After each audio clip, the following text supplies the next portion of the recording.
Hey guys, it's Kaz here, aka Cats and Camera, and today is day 4 of 7 days of top 7. This was created by Book Roast, so I'll leave her original video down below. So each day we're given a different topic to talk about 7 books that fit into that topic, and today it's Creative Worlds. So first off I have The Grisha World by Leigh Bardugo. Honestly, these books, I enjoyed them, but there was like a little spark missing for me. But even though there were bits of this story that I wasn't the biggest fan of, the world in general is really well built in here. Basically, there's these Grisha with different powers. So some of them have powers over the element, like fire and air, etc. Some of them have power over people's bodies, so they can be either healers or they can be pain givers, I guess. And the other ones have powers over materials, so they make stuff. But with all the powers, we've also got the world in general, which is kind of roughly, slightly based on Russian folklore. But yeah, this is definitely a good world. Next up, is this too obvious? It's probably too obvious, but I'm going to say it. A Song of Ice and Fire series by George R.R. Martin. This is... How can you not say that this is one of the top creative worlds? It takes him like 10 years in between each book to write another one because it's that intricate.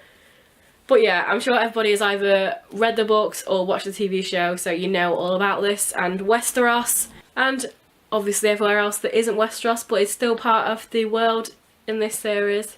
So I'm sure, as you all know, each place has its complete own look and feel and weather and the way that people dress and the way people talk and the names of people and culture differences and different religions. It's so intricate that how can this not be on this list? Next up I have The Marbury Lens by Andrew Smith. This one, it's a duology, and basically it's set in the real world at first.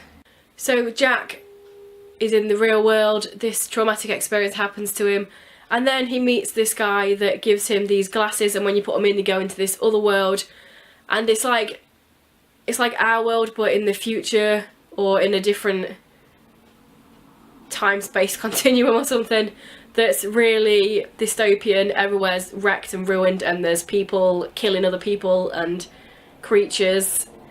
And yeah, this is not for the faint-hearted, there's a lot of bloody mess, but it's a really good world.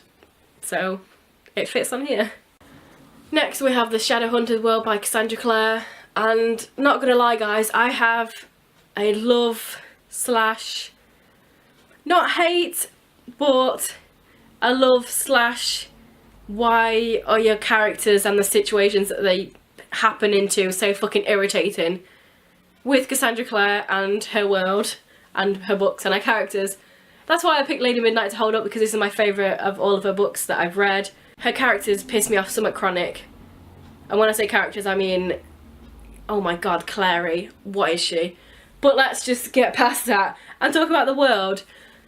The world is what kept me reading these and does keep me reading these, because I do find a lot of the situations and her characters really either cliche or are roll my eyes out or annoying. Obviously, like I say, this one, the characters in here are my favourite so far.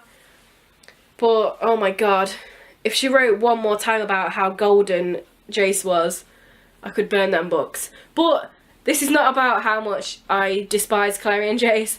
This is about the world building, and yes, it's so good that it keeps me reading these books even though they annoy me.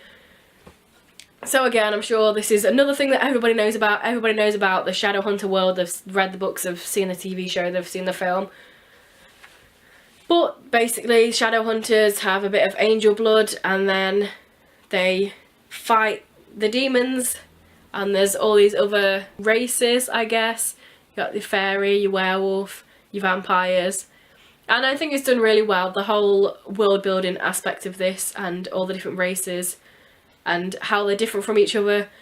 For example, if you see a fae, then you can tell just by the way they speak and what they look like that they're completely different to, say, a vampire or werewolf. So it is done really well in here, and like I say, I do like this more than the other ones, so yeah. Sorry all of the Cassandra Clare lovers on here, because I know that's literally about 98% of BookTube. I read all of her books. I do enjoy them. It just annoys me. The whole Clace thing annoys me, that everyone thinks they're OTP, and literally the only thing Claria ever talks about is what he looks like. She doesn't care about his personality. Oh, shut up. This is not what this video is about. So next on my list is the Death Note world, I guess. This is by Sugami Oba and Takeshi Obata, and this one we have all of the death gods in it, and the whole Japanese aspect as well is something that I've not really read about, so I do like this world building in here. It's very clever, sometimes overly clever, where you think, would that character really think that? That's kind of over the top. But, I mean, it's Elle, isn't it? Of course he's gonna think of everything over the top. This is a series about a guy who gets this Death Note book, and if you write someone's name in it, then they will die, either by a heart attack or however you say they're gonna die in the book. And it has death gods in it, and it's got the police and the crime fightingness. This list, I'm not really giving you many new things to check out, because I'm sure you've read this or seen the anime or the manga or the TV series or the films or the American film. There's a lot you've heard about this. Next up I have the I Hate Fairyland world by Scotty Young. This one is just a whole heap of fun. It's really colourful and over the top. But our main character has been stuck in this world for like 30 years, so she's just a really bitter woman in her 30s that is stuck in this child's body, and it just makes her want to go around and kill everything rather than trying to get out of this bubblegum land. For this one I can actually physically show you what the world looks like, so it's really colourful, really colourful, but also a little bit bloody because she's so done with this.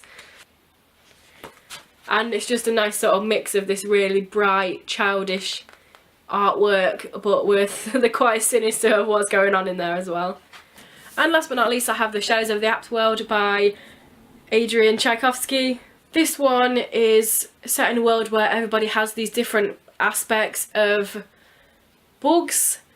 So, for example, the mothkin can fly, but they have really sensitive eyes and they can see it in the dark. And then the waspkin obviously can also fly, but they have stingers that they can shoot out of their hands. And then you get the beetles that are quite hardy and do a lot of building and stuff. Mantiskin that can fight and have stabby things in their arm.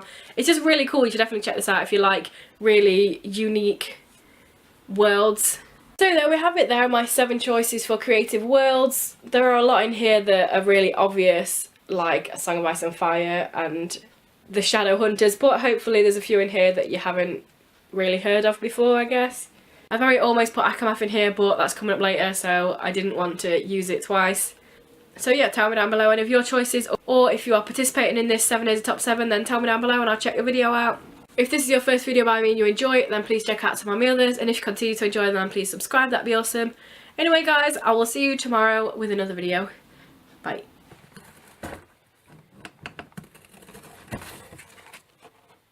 Hey guys, it's Kaz here, aka Cats and Camera, and today is day 4 of 7 days of SOP 7? No. Hey guys, it's Kaz here, aka Cats and Camera, and today is day 4 of 7 days of SOP 7. Why do I keep saying I was SOP 7?